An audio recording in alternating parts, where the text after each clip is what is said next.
Hello, I'm Simon. Welcome back to the workshop. Now this week I'm going to continue building some desk tidy accessories to complement these two desk tidies that I built a few weeks ago. So let's get tinkering. If you're interested in this project, then it's probably worth making sure that you've watched the first video in the series where I make a phone holder and a combined pen and photograph holder. So this piece of wood was a failed phone holder that I designed wrong. It was too backward heavy, and I'm going to make it into a little coaster to complement the rest of the desk tidy pieces. So I'm going to create a bevel on it first, and I'm doing that without the crown guard on because it's quite difficult to cut bevels on this table saw with the crown guard in place. Now it's safe as long as you keep your fingers far away, but I'm not advocating that you do your woodwork in the same fashion. You need to work out what's safe for you and what you're comfortable with. One thing worth pointing out here is I'm going to cross cut first so that any chip out gets removed when I then do the rip cuts. So the cross cuts are across the grain and the rip cuts are with the grain. I can now cut this coaster to the right thickness using the bandsaw. Whilst I made a bit of a pig's ear of that, the saw didn't. I can hardly see the saw lines in the piece of wood. This will only require a very light sanding to remove them. So in the previous video I prepared this piece of wood and it's planed with the planer thicknesser on one side, and you saw me just cut it with the bandsaw on the other side. So I'm going to start the sanding at 120 grit and just move up to 220 to finish it off, and I think that'll be fine. I've added the bevel on the top, and that's just to mimic the bevel that I've got on the desk tidy pieces that I'd previously made, so that this fits in with all the other pieces. If you know what species of wood this is, then let me know. The wood's about 100 years old. It was an old sign of some sort, and then I'll be able to label up this sawdust. Now you might think it's a bit odd keeping sawdust, but I keep quite a lot of sawdust of different shades because it does come in useful when you need to repair something or to fill a gap. Because I don't know when and if I'm going to need any sawdust in this project, I just collect it and put it in a jar, and I've got a collection of jars with different species of sawdust in. One of the perils of second-hand wood are blemishes from a previous life. And in this case I've just noticed a very tiny nail hole, which I'm now going to fill.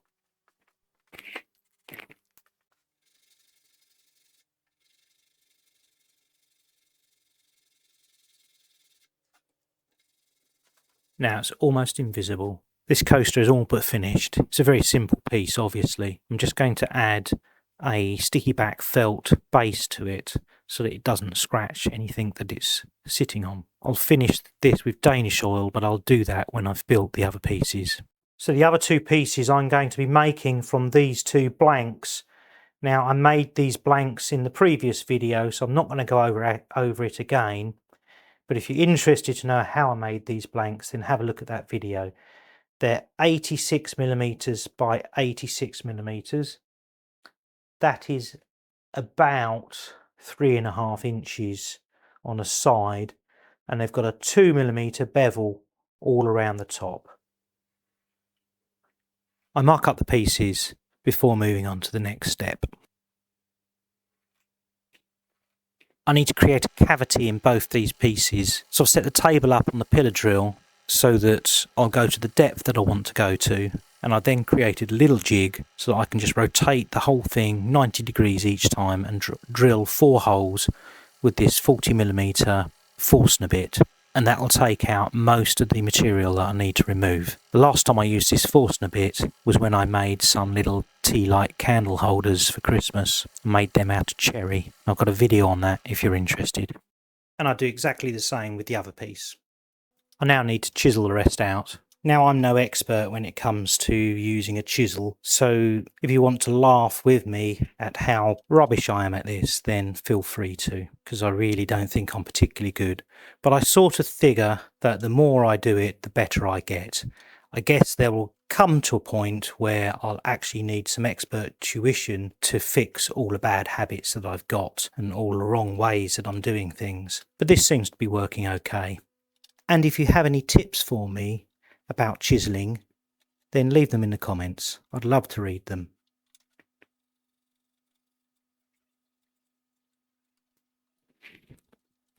This is all chiselled out now. I've done a reasonable job. I wouldn't say it was brilliant, but it's okay. I'm happy with it. A little bit of light sanding, it'll look a lot better. These 4 little dimples from the Forstner bit, I'm not worried about because I'm going to line this and therefore they won't be seen. And this is going to be for post-it notes, so you won't be able to see the inside or the sides really that much in any case. So I'll now lightly sand the insides and then the rest of the box. Now if you really don't like chiselling, then you can just remove the middle bit of this, and I call this the petal tray. But I'm going to go on and remove the sides as well, but not the corners, so I'll end up with a rounded square in the centre, and this will just be a tray for bits and pieces. Rubbers, pencil sharpeners, paper clips, that sort of thing. Well, that's annoying. I've taken a chip out the side, which is not something that I wanted to do, but I've still got the chip, so I'm going to glue it back in and we'll see if we can recover it. So I'll stick it back on using super glue and then some accelerant to cure the super glue really quickly.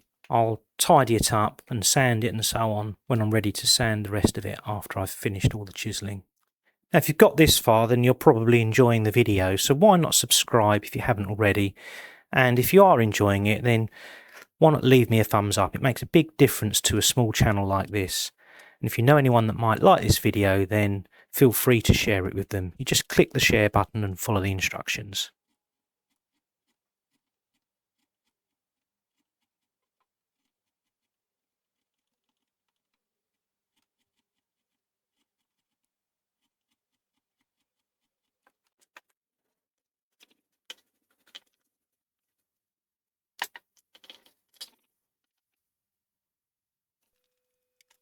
I'll now finish these with a few coats of Danish oil. So I'm not going to lie, it's going to be a little bit of a discontinuity in the video because I've done the first coat of Danish oil and I've realised I've forgotten to add the little thumb hole so that you can remove the post-it notes. Post-it notes are sitting in here, you're not going to be able to pick them up without there being a gap in the front. So I'm going to cut that gap now.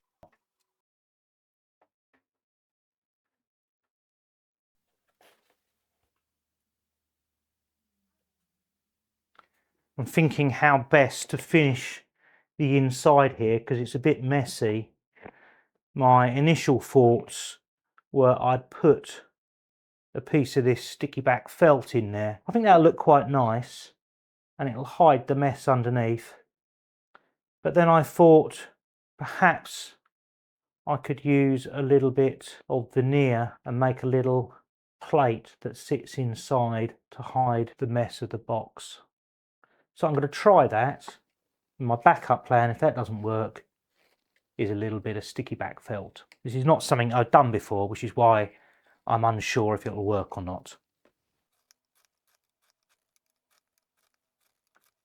I use my D.I.Y radius gauges, which I've got a video on if you're interested, and my newly sharpened marking out knife to cut the radiuses. So that worked quite well, but on the second corner I'm going to try using the bench sander, just to see if it works any better.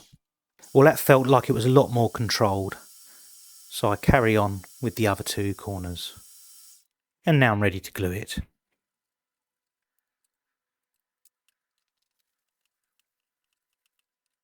I then cut the base for the post-it note holder. If you've got this far, I wonder if you could do me a favour and share this video with a friend. All you have to do is click on the share button and then just follow the instructions. And if you haven't already, then please subscribe and click that thumbs up to show that you're enjoying the videos. I'm a very small channel and these little things make a big difference. Now that the glue's dry, I can finish off with some Danish oil.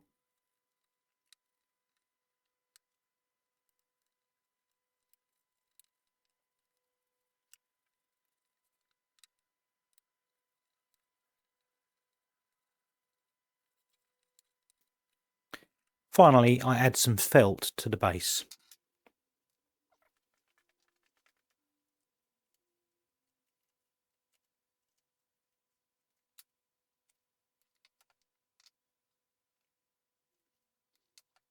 Well, that's my modular desk tidy system finished.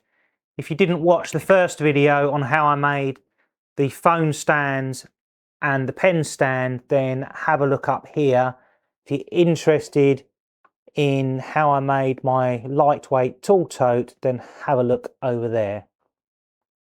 If you've got any questions or comments, then leave them below and I'll read them and get back to you. And if you haven't already, then please leave a thumbs up and subscribe, and I'll see you in the next video. Oh, and don't forget to share it with a friend. Thanks for watching.